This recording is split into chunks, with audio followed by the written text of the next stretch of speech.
Très chers amis, bonjour à tous et à toutes, bienvenue sur le programme Halakha Time, l'étude d'une halakha quotidienne sur Torah Box. Et la question que nous allons nous demander aujourd'hui, peut-on commencer à dîner sans avoir lu auparavant le schéma et prier la tefila de Harvit? L'origine de ce dîner se trouve dans la Gemara Brachot, où la Gemara nous dit qu'un homme ne reviendra pas le soir des champs, en fin de journée, après avoir travaillé, et se dira « je vais manger un petit peu, je vais dormir un petit peu, et après je m'installerai en pleine forme pour lire le schéma et prier la tefila de Harvit. » Et on me craint évidemment qu'il va s'endormir pour toute la nuit et il va rater le Kriyat Shema.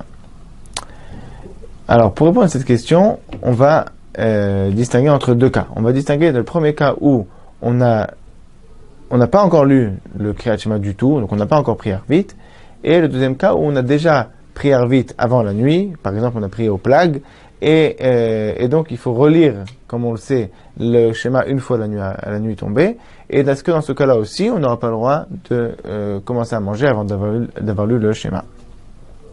Alors le Shulchan Aruch nous dit, dans Orach Chaim chapitre 235 alinéa 2, qu'il est interdit de commencer un repas une demi-heure avant la tombée de la nuit, et si on a commencé, il faudra même s'interrompre au milieu du repas pour lire le schéma sans les bénédictions, et ce n'est qu'alors qu'on pourra poursuivre son repas. C'est également valable pour tous les autres commandements de la Torah, où si on a commencé un repas alors qu'on n'avait pas le droit, il faut l'interrompre. Par contre, pour les commandements qui sont d'ordre rabbinique, par exemple la tefila de Harvit, alors a priori on ne commencera pas le repas, mais si on a commencé son repas, on peut le terminer. Quelle est la raison de cet interdit? De peur qu'on soit pris par le repas et qu'on en vienne à oublier plus tard à faire Harvit et à lire le schéma, ou bien qu'on s'endorme et qu'on oublie aussi. On aura le droit, cependant, de goûter quelques fruits ou de manger un petit gâteau. Ici, il s'agit que de faire motzi ou bien de manger une grande quantité de mésonotes.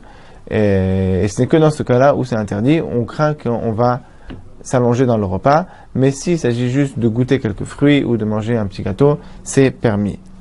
Par contre, pour ce qui est du sommeil, même dormir un petit peu, on n'aura pas le droit. On va craindre de peur que on s'endorme pour la nuit, même en ayant toutes les bonnes intentions du monde. Il faut noter cependant que si on prie dans un minyan à une heure fixe, ou bien qu'on a nommé ce qu'on appelle un shomer, c'est-à-dire quelqu'un qui va nous rappeler à l'ordre et nous rappeler de faire le schéma ou de faire la tfila, alors dans ce cas-là, on a le droit. Ce shomer peut être soit l'épouse, soit un enfant bar mitzvah, soit quelqu'un d'autre qui ne participe pas au repas, ou bien quelqu'un qui a déjà fait vite et lui-même participe au repas. Donc en tout cas, si on a un shomer qui nous dit, on nomme quelqu'un responsable de nous rappeler le schéma, on aura le droit de commencer le repas, même si la nuit est déjà tombée. Toutefois, on va se demander maintenant, dans le cas où on a déjà prié Harvit avant la nuit. C'est le cas en France, dans les mois d'été, juin, juillet, août, où la nuit tombe très tard, et la plupart des communautés prient Harvit avant la nuit, et donc il faudra relire le schéma la nuit tombée. Est-ce que donc on pourra commencer le dîner avant d'avoir lu le schéma ou pas? Ça arrive aussi également, même en Eretz Israël, le vendredi soir si on a prié avant la nuit, et le temps qu'on rentre à la maison après la tefila de Harvit, on est déjà dans la demi-heure avant la nuit, et on se demande, est-ce qu'on peut déjà commencer le kiddush tout de suite, ou bien non, il faut attendre la nuit pour pouvoir commencer d'abord faire le schéma, et après commencer le kiddush. Alors là, on va retrouver différents avis dans les Acharonim, est-ce qu'on a le droit ou pas.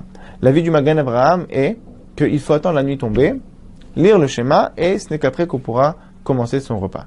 Par contre, le Taz, lui, prend en compte les avis où on est déjà quitte du schéma, même en ayant lu avant la nuit, et bien que on n'est pas possèque comme ces avis-là, et on demande de recommencer le schéma la nuit tombée, malgré tout, pour ce qui en est de commencer le repas avant la nuit, on aura le droit de se fier à ces avis-là qu'on est déjà quitte du schéma avant, et donc on pourra déjà commencer le repas avant la nuit.